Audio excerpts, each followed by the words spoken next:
महफूज करने के बाद उम्मत तक पहुंचाया, मेरे और आप तक पहुंचाया, उसका फायदा यह हुआ सूरज की रोशनी का जलाल चांद के रोशनी के जमाल के अंदर से तब्दील हो चुका है। इसी तरह अगर अल्लाह पाक नाजिल करते इस कुरान को डायरेक्ट पहाड़ के ऊपर तो फिर पहाड़ रेजा रेजा हो जाता। वजह यह थी कि अल्लाह की तबीयत में जलाल था, इसलिए अल्लाह के कलाम में भी जलाल होगा। लेकिन अल्लाह करीम ने ऐसे सीने का इंतखाब किया, पहले लाखों करोड़ों अफराद बनाए, उनमें से 1.25 लाख अंबिया बनाए, फिर मेरे पैगंबर के सीने को देखा, सारे अंबिया के अंदर से जमाली सीना मेरे पैगंबर का था। अल्लाह ने अपने कलाम के जलाल को मेरे पैगंबर के सीने के जमाल से गुजार कर मेरे और आप तक पहुंचाया। वजह और फायदा यह हुआ कि आज कुरान टूटता नहीं है, तोड़ता नहीं है, बल्कि मुझे कहने दो कि कुरान तोड़े हुए को जोड़ दिया करता है। तोड़े हुए भी, टूटे हुए भी पड़े तो फिर क्या होते हैं, जुड़ जाते हैं। अल्लाह करीम से दुआ है अल्लाह पाक मेरी और आपकी इस हाजिरी को अपने बारगाह आलिया में कबूल फरमाए। याद रखिए मदरसा है और अजीमुशान जगह है, इसी तरह कुरान है, तो जोड़िए अपने आप को कुरान के साथ, नियत करते हैं इंशाअल्लाह, बच्चों को जोड़िए कुरान के साथ। यहाँ पर मदरसा है और बहुत खूबसूरत ये जगह नजर आ रही है। मुस्लिम शरीफ की एक रिवायत है, इमाम मुस्लिम लाए हैं, रसूलुल्लाह फरमाते हैं कि आसमान वालों को नीचे जमीन पर कुरान पढ़ने वाले ऐसे नजर आते हैं जिस तरह जमीन वालों को आसमान के सितारे नजर आते हैं। नीचे से देखो सितारे चमक रहे हैं और आसमान से देखो तो अल्लाह के प्यारे चमक रहे हैं। इंशाअल्लाह मैं और आप अपने बच्चों को यहाँ पर भेजकर अल्लाह के प्यारों में शामिल करेंगे, कहीं इंशाअल्लाह, नियत करते हैं इंशाअल्लाह। अल्लाह ताला इस इदारे को और इसके असातिज़ा को ताउमर कायम व दायम रखे। इस इदारे का फैज़ अल्लाह ताला दुनिया के कोने कोने में फैलाए। व आखिरु दावाना अनिल हम्दुलिल्लाहि रब्बिल आलमीन।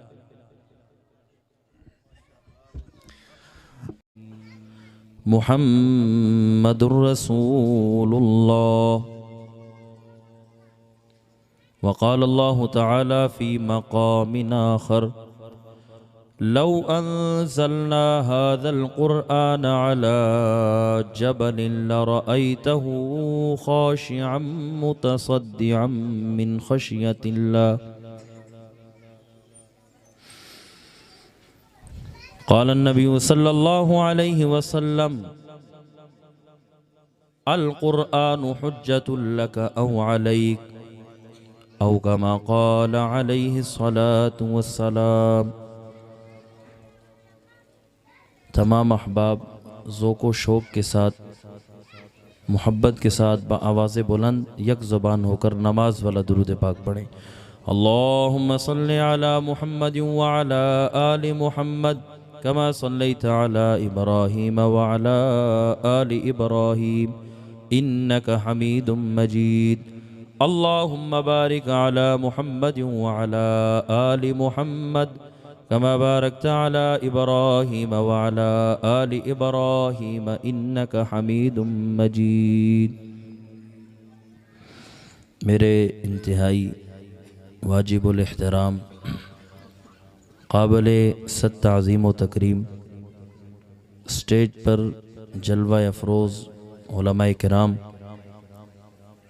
और दूर दराज से या मकामी सतह पर तशरीफ़ लाए हुए मेरे अज़ीज़ नौजवान दोस्तों, भाइयों और बुज़ुर्गों, आपके इस इलाक़े में पहली मरतबा इस अज़ीमुश्शान कॉन्फ्रेंस में हमारे इंतहाई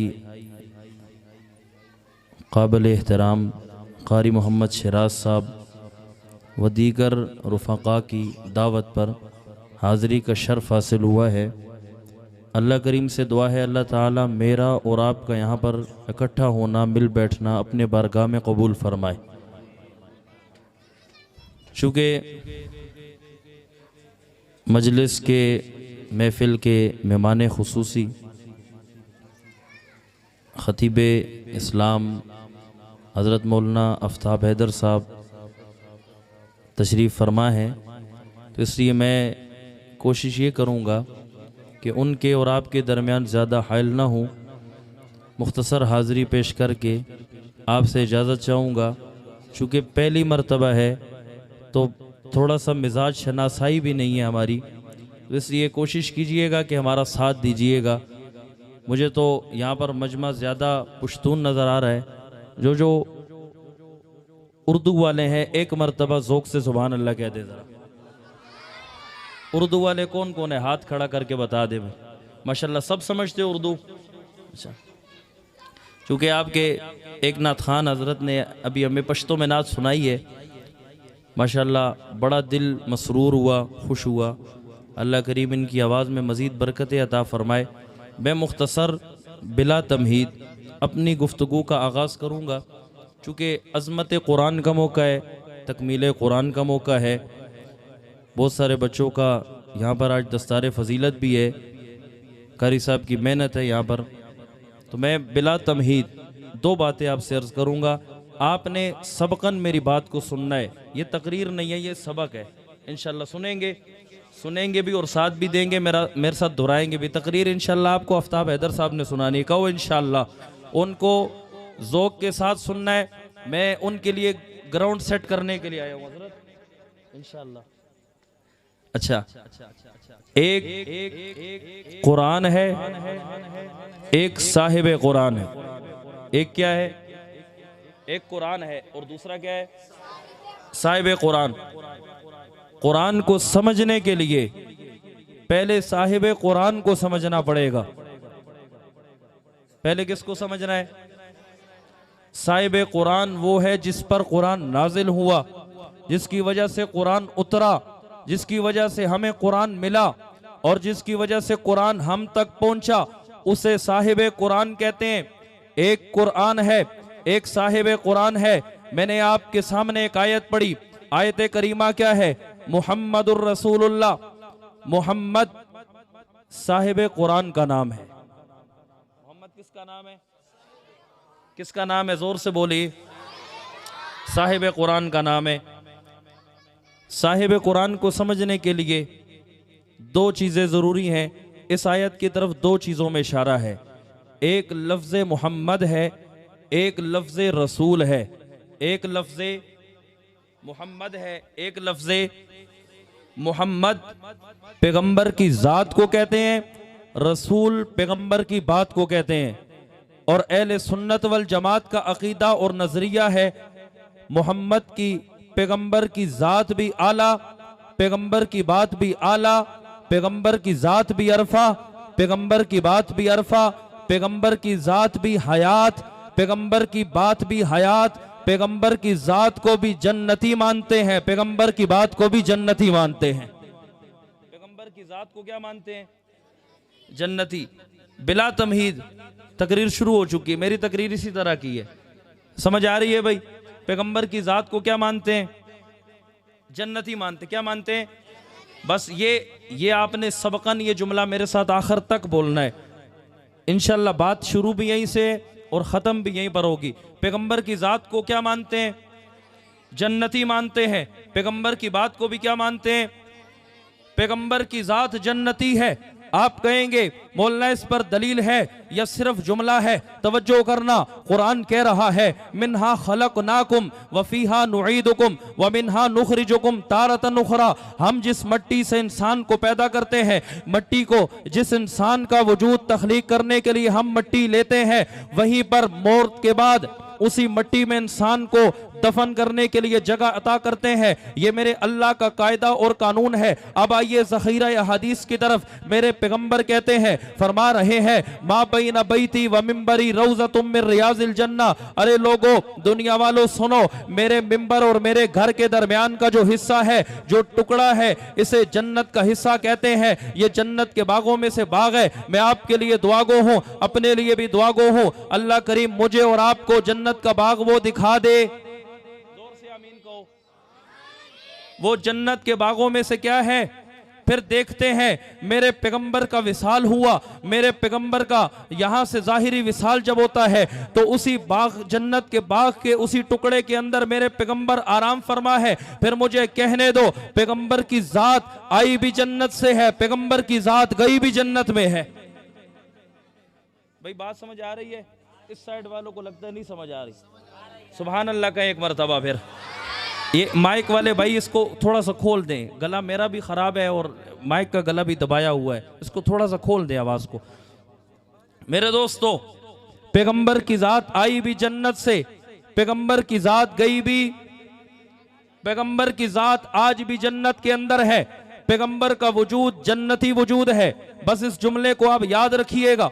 आइए इसको एक और तरफ समझते हैं। हजरत इब्राहीम अलैहिस्सलाम अल्लाह के जलीलुल कदर पैगंबर है, अल्लाह के खलील हैं। रात को सोते हैं, ख्वाब देखते हैं, सुबह उठे अपने बेटे को कहते हैं या बुनैया इन्नी अरा फिल मनाम, ऐ मेरे बेटे मैंने देखा ख्वाब के अंदर, अन्नी अज़बहूका कि मैं तुझे ज़बह कर रहा हूँ, फंजुर माज़ा तरा, फिर तू बता देना कि आपकी राय क्या है। तो वो बेटा भी चूंकि पैगंबर का बेटा है और वो भी खुद भी उसने पैगंबर बनना है, वो समझा और उसने कहा या अबत इफ़अल मा तुअमर, अब्बा जान आप कर गुजरिए जो आपको हुक्म दिया गया है। हजरत इब्राहीम अलैहिस्सलाम ने पकड़ा और अल्लामा जलालुद्दीन सुयूती रहमतुल्लाह अलैह यहाँ पर लिखते हैं, हजरत इब्राहीम ने अपनी आंखें बंद कर दी, अपने बेटे को शिद्दत से पकड़ा, आंखें इस वजह से बंद की कहीं अमरे इलाही के अंदर बाप और बेटे की मोहब्बत हायल ना हो जाए, और अपने उनके जनाबे वाला गर्दन के ऊपर छुरी रखकर चला दी। छुरी जब चलाई आप महसूस कर लिया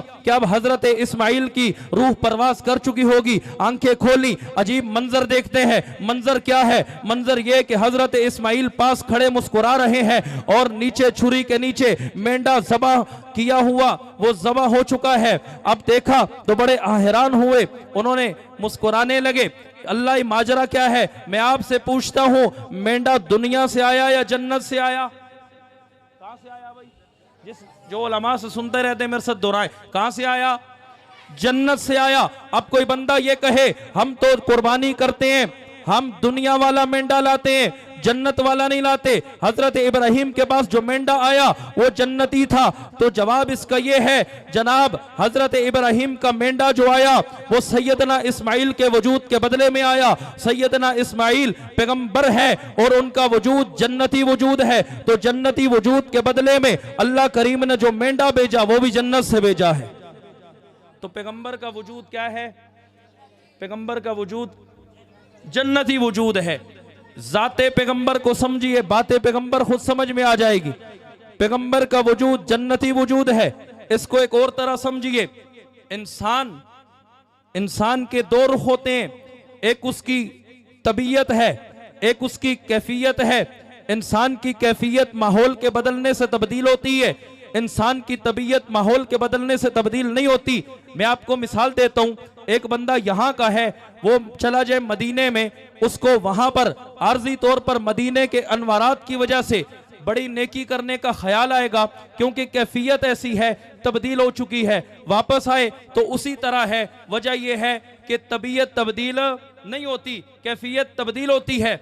मैं आपको मिसाल देता हूं, हदीस मुबारक है, हजरत हंजला रजी अल्लाह ताला अन्हु जा रहे हैं बाजार के अंदर, और बाजार के अंदर जाकर जाते जाते एक दुकान पर मुलाकात होती है। सैयदना सिद्दीक़ अकबर रजी अल्लाह ताला अन्हु से मुलाकात हुई तो हजरत अबू बकर से कहने लगे, अबू बकर हंजला तो मुनाफिक हो गया। हजरत अबू बकर हैरानो परेशान है। कहा हजरत हंजला को, आप अजीमुशान साहबी हैं, आप कैसे कहते हैं आप मुनाफिक हो गए? कहा मैं पैगंबर की जनाबे वाला मैयत में होता हूँ, पैगंबर की मजलिस में होता हूँ तो मेरी कैफियत अलग होती है। मैं घर में होता हूँ, कैफियत अलग होती है, बाजार में जाता हूँ, कैफियत अलग होती है। जनाबे सिद्दीक़ अकबर फरमाने लगे, अगर ये बात है तो फिर तो नाफका अबा बकरिन, अबू बकर भी मुनाफिक हो गया। तो फिर तो क्योंकि मेरी भी कैफियत यही है। दोनों चलते हैं, चलकर बारगाहे नबूवत में पहुंचते हैं। मेरे पैगंबर के पास पहुंचे, पैगंबर के पास पहुंचकर दोनों ने अपनी अपनी हालत का तस्करा कर दिया। मेरे पैगंबर कहने लगे, मुस्कुराए, कहा अबू बकर अगर तुम्हारी कैफियत बाजार के अंदर भी वही हो जो मेरी मजलिस में होती है, लसाफहतहुमुल मलाइका, तो फिर फरिश्तों को उतरना पड़ेगा जमीन पर तुमसे मुसाफा करने के लिए। फरिश्तों को उतरना पड़ेगा तुमसे मुसाफा करने के लिए। इस बात को कासिमुल उलूम वल खैरात हजरत मौलाना कासिम ननोतवी रहमतुल्लाह अलैह ने बड़ी खूबसूरत अंदाज में आबे हयात के अंदर समझाया। हजरत लिखते हैं, हजरत कहते हैं मेरे पैगंबर का ये जो कौल है वो बड़ा खूबसूरत है, बस समझने की जरूरत है। आपने ये फरमाया ना, जो क्या फरमाया, कि फरिश्तों को तुमसे मुसाफा करने के लिए उतरना पड़ता? वजह यह है, ईमान के 3 दर्जे हैं। ईमान के कितने दर्जे? 3 दर्जे हैं। एक ईमान पैगंबर का होता है, एक ईमान फरिश्तों का होता है, एक ईमान उम्मती का होता है। पैगंबर का ईमान कौन सा है? हर वक्त बढ़ता जा रहा है, हर सांस के साथ बढ़ रहा है, हर सेकंड और मिनट के साथ बढ़ता जा रहा है। दूसरा ईमान किसका है? दूसरा ईमान फरिश्तों मलाइका का है। अरे वो बढ़ता नहीं, कम भी नहीं होता, अल्लाह ने उसमें कमी और बढ़ोतरी की गुंजाइश नहीं रखी, एक जगह पर खड़ा रहता है। तीसरा ईमान उम्मती का ईमान है। उम्मती का ईमान कैसा है? कभी कम हो जाता है, कभी बढ़ जाता है। नेकी करे बढ़ गया, बदी करे कम हो गया। हजरत अबू बकर को जो मेरे पैगंबर ने कहा, अगर तुम्हारा ईमान ऐसा ही हो जैसा मेरी मजलिस में होता है, बाजार में भी ऐसा ही हो, घर में भी ऐसा ही हो, तो फिर सुनो, तुम्हें फरिश्ते मलाइका हाथ मिलाने के लिए जमीन पर उतरेंगे। मालूम यह हुआ, इंसान के माहौल तब्दील होने से कैफियत तब्दील होती है, तबीयत तब्दील नहीं होती। मैं जो बात आपको समझाना चाह रहा हूं वो ये है कि वजूद नबूवत क्या है? जन्नती है। वजूद नबूवत किस किस को बात समझ में नहीं आ रही? किस किस को आ रही है भाई? हाथ खड़ा करें। समझ आ रही है? बस 10 मिनट है मेरे और इंशाअल्लाह। वजूद नबूवत जन्नती है। मैं आपको बताना ये चाह रहा था कि इंसान माहौल के तब्दील होने से उसकी कैफियत तब्दील होती हैं, उसकी कैफियत तब्दील होती हैं, असल वजूद तब्दील नहीं होता। मेरे पैगंबर दुनिया में तशरीफ लाए, वजूद जन्नती है, लेकिन दुनिया के असर की वजह से, दुनिया की कैफियत की वजह से, दुनिया वाले माहौल की वजह से पैगंबर के जिस्म अथर के ऊपर दुनिया के असरात जाहिर हुए। मिसाल के तौर पर आप जन्नत चले जाएं, अल्लाह हम सबको जन्नत में ले जाए। जोर से आमीन बोलो। अल्लाह हम सबको जन्नत में ले जाए। जब आप जन्नत में जाएंगे तो जन्नत के अंदर वजूद के ऊपर पसीना नहीं आएगा, जन्नत के अंदर नींद नहीं आएगी, जन्नत के अंदर मौत नहीं होगी, जन्नत के अंदर पसीना नहीं होगा, जन्नत के अंदर दुनिया के तमाम अवारिजात खत्म हो जाएंगे।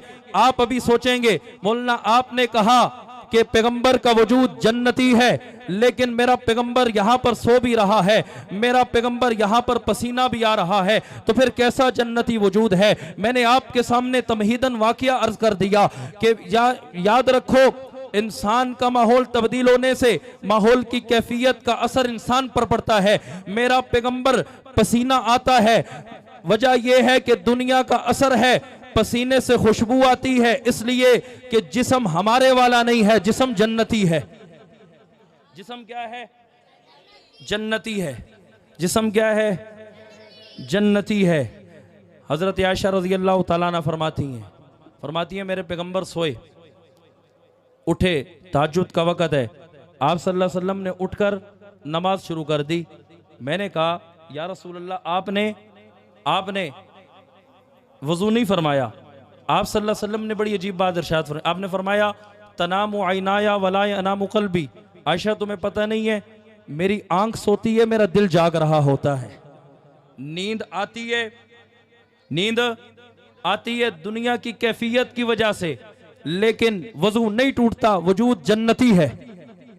दिल जाग रहा होता है, वजूद क्या है? जन्नती है। अब तवज्जो करना, जिसके लिए मैंने तमहीद बांधी, मैं आपके सामने एक अकीदा देने जा रहा हूं।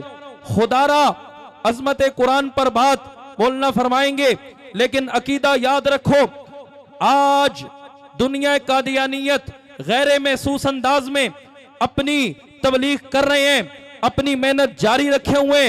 अगर वो तुम्हें कादियानी मिल जाए, याद रखना इंशाअल्लाह मेरी बात समझ आ गई तो आपको कभी भी कादियानी टक्कर नहीं सकेगा। कोई टकरा भी तो इंशाअल्लाह आपको ऐसा पक्का अकीदा याद होगा कि इंशाअल्लाह उसके जंगल में नहीं आ सकेंगे। उसे एक बात पूछना, कहो जिसको तुम नबी कहते हो, मेरे दोस्त तुम इस बात की दलील दे सकते हो कि तुम अपने नबी का वजूद जन्नती साबित कर दो? मैं अल्लाह की कसम कुरान के अंदर से दलील दे सकता हूं, मेरे पैगंबर का वजूद जन्नती वजूद है। मेरे पैगंबर का वजूद क्या है? तो मैंने बात जहां से शुरू की पैगंबर की जात क्या है? एक पैगंबर की जात है। अब आते हैं पैगंबर की बात की तरफ। पैगंबर की बात, जिस तरह पैगंबर की जात जन्नती है, इसी तरह पैगंबर की बात भी जन्नती है। जिसको समझ आ रही है सुभान अल्लाह कह दो एक मर्तबा। पैगंबर की बात भी जन्नती है, पैगंबर की जात भी जन्नती है। तवज्जो करना, एक पैगंबर की बात है जिसको हदीस कहते हैं, एक अल्लाह की बात है जिसको कुरान कहते हैं। एक अल्लाह की बात है जिसको क्या कहते हैं? एक पैगंबर की बात है जिसको क्या कहते हैं? दोनों वह्य इलाही हुआ करते हैं। वमा यंतिकु अनिल हवा इन हुआ इल्ला वह्यु यूहा। नुतुक मेरे पैगंबर का जो कलाम है, जो नुतुक है, वो सिर्फ वही इलाही से होता है। आप सल्लल्लाहु अलैहि वसल्लम जो मुंह से बोलते हैं, इरशाद फरमाते हैं, वो अल्लाह की तरफ से वही हुआ करता है।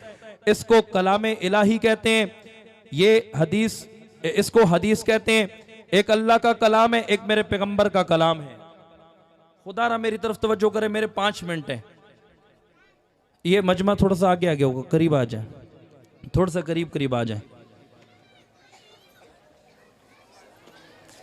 अच्छा, एक अल्लाह का कलाम है, एक नबी का कलाम है। अल्लाह के कलाम को कुरान कहते हैं, नबी के कलाम को हदीस कहते हैं। याद रखिए, बकिया किताबें, आसमानी किताबें, एक तौरात है, एक ज़बूर है, एक इंजील है, एक कुरान है। तौरात किताबुल्लाह है, अल्लाह की किताब है, अल्लाह का कलाम नहीं है। ज़बूर अल्लाह की किताब है, अल्लाह का कलाम नहीं है। इंजील अल्लाह की किताब है, अल्लाह का कलाम नहीं है। कुरान अल्लाह की किताब भी है, कुरान अल्लाह का कलाम भी है। कुरान अल्लाह की किताब भी है और कुरान अल्लाह का कलाम भी है। आप कहेंगे कलाम कैसे? मैंने आपके सामने एक आयत पढ़ी, लौ अंज़लना हाज़ल कुरान अला जबलिन लरअयतहु खाशियम मुतसद्दिया। अल्लाह फरमाते हैं, अगर हम इस कलाम को नाजिल करते पहाड़ों के ऊपर, तो तुम देखते कि खाशियम मुतसद्दिया, वो लड़खड़ाता, डगमगाता, फिर रेजे रेजे हो जाता, टूट जाता। तो मालूम हुआ अल्लाह का कलाम है, पहाड़ के ऊपर पड़ता, पहाड़ टूट जाता। आप कहेंगे मौलाना पहाड़ टूट जाता, लेकिन हम देखते हैं छोटे छोटे बच्चे पढ़ रहे हैं, जवान पढ़ रहे हैं, बुजुर्ग पढ़ रहे हैं, इनको कुछ नहीं होता। वजह क्या है? इस बात को समझने के लिए मुझे और आपको एक तमहीद की तरफ जाना पड़ेगा। मेरे पैगंबर ने यह बात 1500 साल पहले बता दी। साइंस आज कह रही है कि ये जो सूरज की एक रोशनी है, एक रोशनी चांद की है, और चांद की जो रोशनी है ये जाती नहीं है, ये आरजी है। सूरज की रोशनी जाती है, सूरज की रोशनी अपनी है, चांद की रोशनी अपनी नहीं है। मेरे पैगंबर ने कह दिया, ज़ौउल कमरी मुस्तफादुम मिन ज़ौइ शम्सी। अरे चांद की जो रोशनी है ये मुस्तफाद है सूरज की रोशनी से। अब सूरज की रोशनी के अंदर जलाल है, सूरज की रोशनी के अंदर तपिश है, सूरज की रोशनी के अंदर सख्ती है, चांद की रोशनी के अंदर बरूदत है, चांद की रोशनी के अंदर मिठास है। अल्लाह ने फरमाया कि मैं अगर इस कुरान को नाजिल करता पहाड़ के ऊपर, तो पहाड़ रेजे रेजे हो जाता। वजह क्या है? अल्लाह के कलाम के अंदर जलाल है। वजह यह है कि अल्लाह की तबीयत के अंदर जलाल है। इसी तरह सूरज की रोशनी है और चांद की रोशनी है। एक सूरज की रोशनी, इसमें अल्लाह ने जलाल रखा, चांद की रोशनी में जमाल रखा। अब आप ये सोचेंगे कि अगर सूरज की रोशनी अपनी है और चांद की रोशनी सूरज से ली हुई है, तो फिर होना तो यूं चाहिए कि चांद की रोशनी में भी उसी तरह गर्मी हो, उसी तरह सख्ती हो। इसमें मिठास क्यों है? तवज्जो करना, क्यों? अल्लाह ने दो तबीयतें बनाई है, एक तबीयत जलाली है, एक तबीयत जमाली है। अल्लाह ने सूरज की रोशनी के अंदर जलाल रखा, सूरज की तबीयत के अंदर जलाल रखा, जिसकी वजह से उसकी रोशनी में जलाल पैदा हो गया। अल्लाह ने चांद की रोशनी में जमाल रखा, उसकी तबीयत में जमाल रखा, जिसकी वजह से उसकी रोशनी के अंदर जमाल पैदा हो गया। अब जब सूरज से रोशनी चांद ने ली है, तो चांद ने सूरज से रोशनी लेने के बाद पहले अपने सीने के अंदर उसको महफूज किया है, महफूज करने के बाद उम्मत तक पहुंचाया, मेरे और आप तक पहुंचाया, उसका फायदा यह हुआ सूरज की रोशनी का जलाल चांद के रोशनी के जमाल के अंदर से तब्दील हो चुका है। इसी तरह अगर अल्लाह पाक नाजिल करते इस कुरान को डायरेक्ट पहाड़ के ऊपर तो फिर पहाड़ रेजा रेजा हो जाता। वजह यह थी कि अल्लाह की तबीयत में जलाल था, इसलिए अल्लाह के कलाम में भी जलाल होगा। लेकिन अल्लाह करीम ने ऐसे सीने का इंतखाब किया, पहले लाखों करोड़ों अफराद बनाए, उनमें से 1.25 लाख अंबिया बनाए, फिर मेरे पैगंबर के सीने को देखा, सारे अंबिया के अंदर से जमाली सीना मेरे पैगंबर का था। अल्लाह ने अपने कलाम के जलाल को मेरे पैगंबर के सीने के जमाल से गुजार कर मेरे और आप तक पहुंचाया। वजह और फायदा यह हुआ कि आज कुरान टूटता नहीं है, तोड़ता नहीं है, बल्कि मुझे कहने दो कि कुरान तोड़े हुए को जोड़ दिया करता है। तोड़े हुए टूटे हुए भी पड़े तो फिर क्या होते हैं, जुड़ जाते हैं। अल्लाह करीम से दुआ है अल्लाह पाक मेरी और आपकी इस हाजिरी को अपने बारगाह आलिया में कबूल फरमाए। याद रखिए मदरसा है और अजीम शान जगह है, इसी तरह कुरान है, तो जोड़िए अपने आप को कुरान के साथ, नियत करते हैं इंशाअल्लाह, बच्चों को जोड़िए कुरान के साथ। यहाँ पर मदरसा है और बहुत खूबसूरत ये जगह नजर आ रही है। मुस्लिम शरीफ की एक रिवायत है, इमाम मुस्लिम लाए हैं, रसूलुल्लाह फरमाते हैं कि आसमान वालों को नीचे जमीन पर कुरान पढ़ने वाले ऐसे नजर आते हैं जिस तरह जमीन वालों को आसमान के सितारे नजर आते हैं। नीचे से देखो सितारे चमक रहे हैं और आसमान से देखो तो अल्लाह के प्यारे चमक रहे हैं। इंशाअल्लाह मैं और आप अपने बच्चों को यहाँ पर भेजकर अल्लाह के प्यारों में शामिल करेंगे, कहीं इंशाअल्लाह, नियत करते हैं इंशाअल्लाह। अल्लाह ताला इस इदारे को और इसके असातिज़ा को ताउमर कायम व दायम रखे। इस इदारे का फैज़ अल्लाह ताला दुनिया के कोने कोने में फैलाए। व आखिरु दावाना अनिल हम्दुलिल्लाहि रब्बिल आलमीन।